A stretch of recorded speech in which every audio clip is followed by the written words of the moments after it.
খুঁটিহীন নীলাকাশ ভুবন মাঝে তুমি কুদরতি ইশারায় রেখেছো এই শ্যামল পৃথিবীর চিত্রখানি নিপুণ তোমার হাতে তুমি এঁকেছো।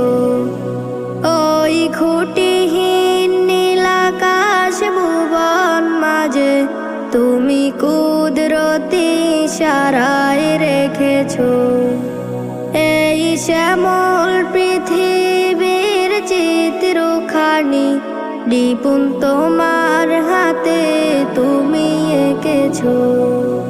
ওগো আল্লাহ শুকরিয়া জানা আমার